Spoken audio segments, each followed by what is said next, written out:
In this video, we're going to be looking at a sample answer for part 2 of the IELTS speaking test. We'll be looking at this task card.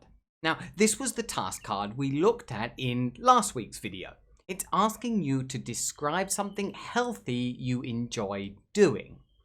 We thought in the last video about how to plan your answer, but now we're going to look at a Band 9 level sample answer. After I finish showing you the sample answer, we'll think about some of the language that I'm using that makes it a Band 9 level. So, let's get started. I'm going to describe a really healthy activity that I do currently, which is swimming. I used to swim a lot when I was younger, but I've recently taken it up again, and I go a couple of times a week now. I go swimming in the gym that I joined, which has a nice swimming pool. I tried going to my local public pool, but it was too busy and you couldn't really swim up and down in lanes there. So I found a gym that has a pool, and it's usually quite empty. I can have a lane to myself and swim up and down. As I said, I do this hobby or activity alone. I don't go there with anyone. It's a solitary sport, really, and I'm doing it for my own health reasons. Obviously, of course, there are other people in the pool when I'm there.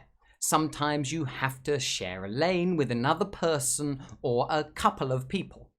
But basically, I'm in there focused on my own, concentrating on my swimming stroke and technique, and trying to improve my endurance and stamina as well. And the reason I think it's a really healthy sport, well, I think it's widely accepted that swimming is really healthy. It's a good all-over body workout. It's great cardiovascular exercise. It's a low impact sport, so you're not expected to get any injuries as you might do if you were running, where there's impact on the joints. With swimming, you don't have that, so I think it's really good for the body. But it's also good for the mind. When I get into the swimming pool, as soon as I hit the water, it clears my mind. I'm focused on a couple of things, my stroke and technique and my breathing.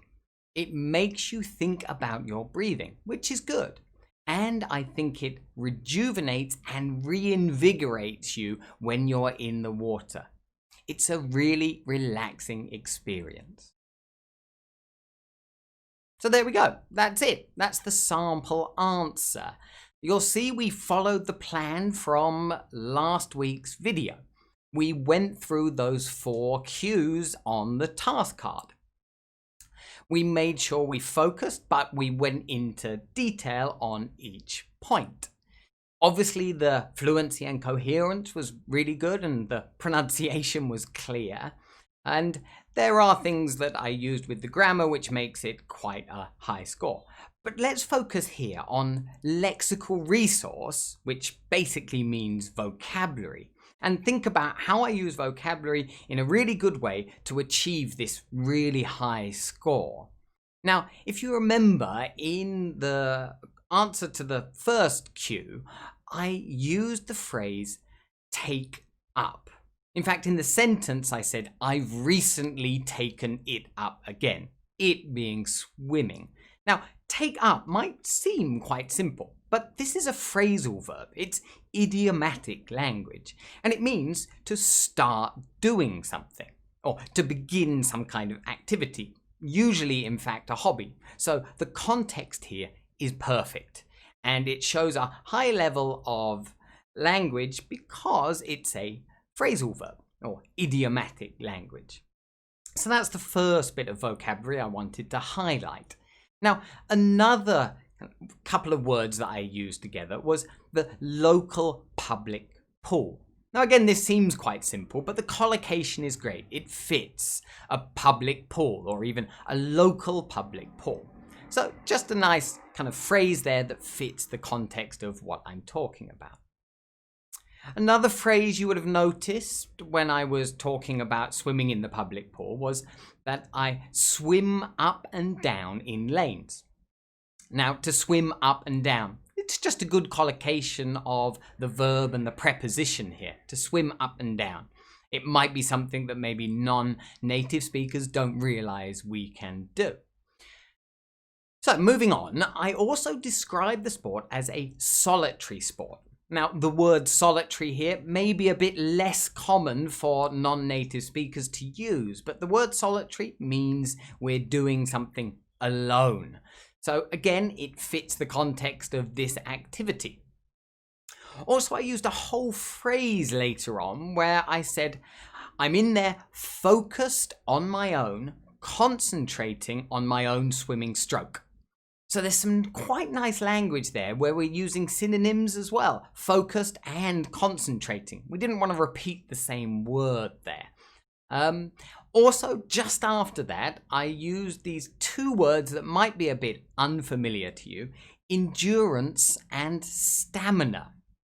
So this is two nouns, something that I want to improve through exercising. It means your ability to keep going and not feel tired.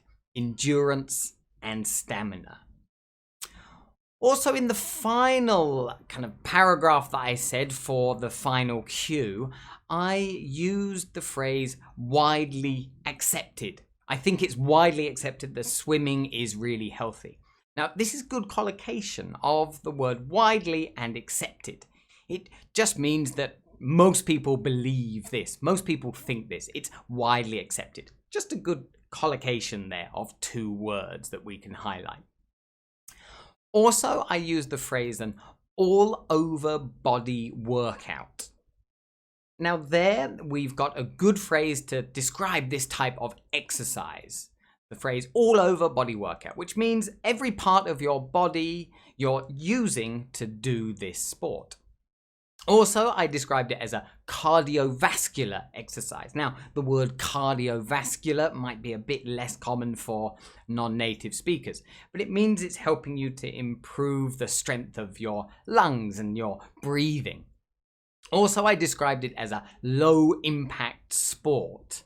Notice here we've got lots of really good adjectives. Here we've got the word low impact, which is describing the sport, meaning that it's not going to cause any injuries on your body. And I explained that a bit afterwards in the response. Also, we had the phrase, as soon as I hit the water, it clears my mind. So I think here, this is kind of a bit of idiomatic language by saying hit the water, which means when you go into the water. But maybe non-native speakers wouldn't choose to use the verb hit, but in this context it really fits what we're talking about. And of course, to clear your mind, to stop you from thinking about anything else. Also, the final thing, we had two words near the end of the response, which was rejuvenate and reinvigorate. I said, I think the activity rejuvenates and reinvigorates you. Now, these are two less common words that you might not hear non-native speakers using, and it just means that it gives you energy. Maybe before you did the activity, you felt like you were a bit tired and lacked a bit of energy, but this word means that you kind of get that energy back again. And both words are synonyms, but we're just showing that we have this kind of range of vocabulary that we can use in the response. So really that is why we're going to get a really high score for the lexical resource, your vocabulary. With this response, it's got a really high level of vocabulary. And I wanted to focus on that in this video, about how we're using a nice wide range of vocabulary and kind of idiomatic phrases and a bit of less common vocabulary that maybe people who are speaking English as a second language might not be using in their responses. In later videos, we might analyze how we're using grammar in these responses to get a high score for grammatical range and accuracy. But hopefully there you can see why this is a really high level answer, and it would probably get somewhere near a band 9 level score if you were to do something like this when you're actually in the test. Hopefully you found that useful, and if you did, then don't forget to give the video a like, and if you don't want to miss any future videos on similar topics, then click the subscribe button. And there we go. That's the end of today's video. Thanks for watching, guys, and see you again in the next one.